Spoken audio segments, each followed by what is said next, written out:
Et ben voilà, tout le monde s'entend. C'est un très bon Super. roman. Quatrième tome sort aujourd'hui. Merci beaucoup, messieurs, d'être passés. Jean-Christophe Buisson, vous restez avec nous un petit peu parce qu'on va parler de cinéma maintenant. Parce qu'hier... Grégoire aussi, d'ailleurs. Mais Grégoire aussi, si vous voulez, d'ailleurs. Grégoire n'a pas vu le film, donc Avec plaisir. on va en parler très librement. On va parler de In the Fade, qui est un film du réalisateur allemand d'origine turque Fatih Akin, qui est sorti en salle hier. Son actrice principale, Diane Kruger, a remporté le prix d'interprétation cette année à Cannes et un Golden Globe. Et on est allé la rencontrer, c'est Clara Gelio qui est allée la rencontrer. C'est notre séance tenante.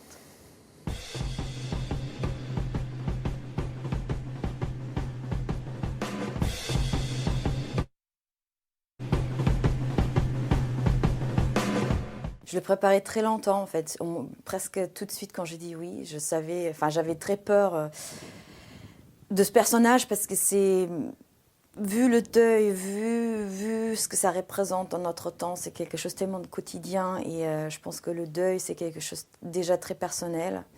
J'ai même pas d'enfants, donc il fallait être une mère qui perd ses enfants. Je pense que c'est quelque chose de très particulier. J'ai commencé à voir des, je sais pas comment on dit en français, des self-help groups, c'est-à-dire des gens qui se retrouvent pour en parler de leurs expériences du meurtre, surtout pas forcément du terrorisme, à New York.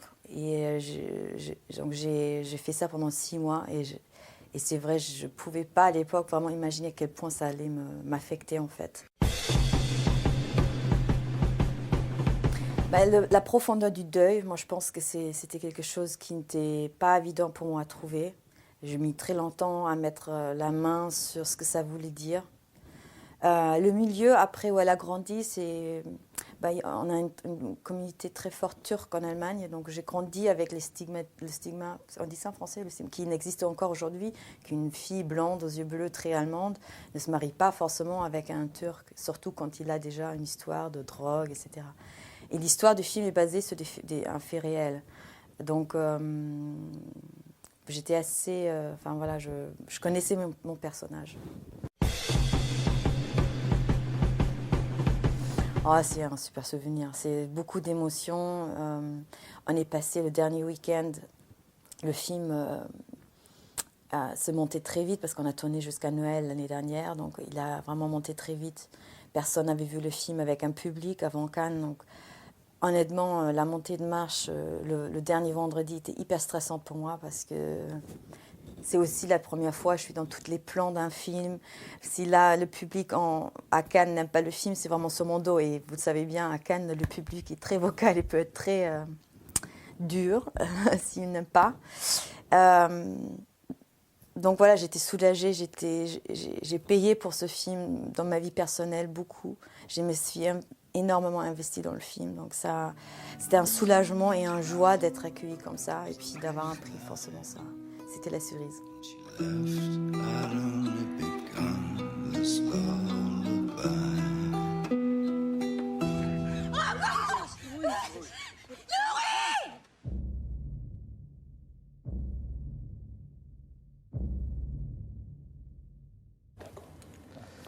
Alors, est-ce que vous l'avez vu ce film, messieurs? Jean-Christophe, je crois que vous l'avez vu. Oui, je l'ai vu à Cannes. Qu'est-ce que vous en avez pensé?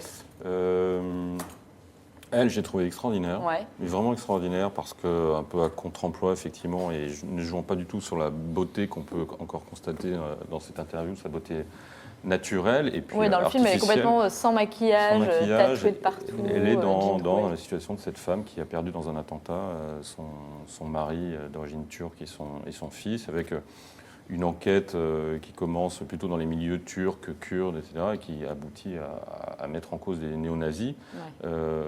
Tout ça inspiré d'une histoire un peu vraie de l'Allemagne de ces années-là, avec des groupes néo-nazis qui étaient un peu florissants.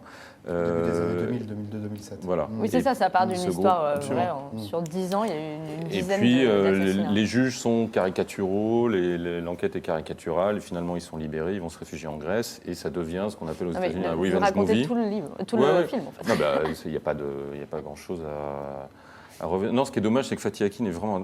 Moi, j'avais adoré, il a fait Head On, ce film extraordinaire, il y a une bonne dizaine d'années, pour MK2, et depuis, je trouve qu'il a un peu décliné.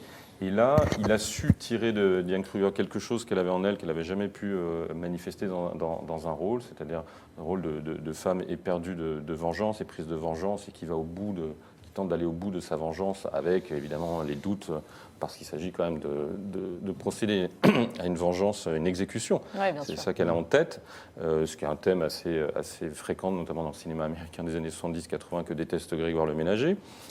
Et là, je dois avouer que Faut Fatih qu'il dise rien. Akin ne s'en sort pas très bien, c'est-à-dire il est vraiment caricatural, un peu manichéen, mais il a réussi à faire ça, c'est-à-dire à faire de ce magma un petit peu classique, un peu convenu, et bien de tirer Diane Kruger là-dedans. Il aurait pris n'importe quelle autre actrice, on aurait vraiment crié au désastre absolu, et elle sauve le film par cette présence, cette conviction, cette sincérité qu'on ne soupçonnait pas forcément, et qui fait d'elle, et qui a été récompensée à Cannes, et c'était vraiment une chose très méritée. À Cannes et d'un Golden Globe aussi. Ouais, le Et Golden Globe, bien sûr. Ouais, le film, Mais c'est un Golden Globe, c'est moins surprenant, parce qu'encore une fois, ça correspond à un cinéma américain Oui, c'est très vrai. répandu. Et elle est dans la course aux Oscars, et je ne pense pas qu'elle aura l'Oscar parce que Frances McDormand pour Turbulence, les panneaux de la vengeance, à mon avis. Billboards, pardon. Billboards.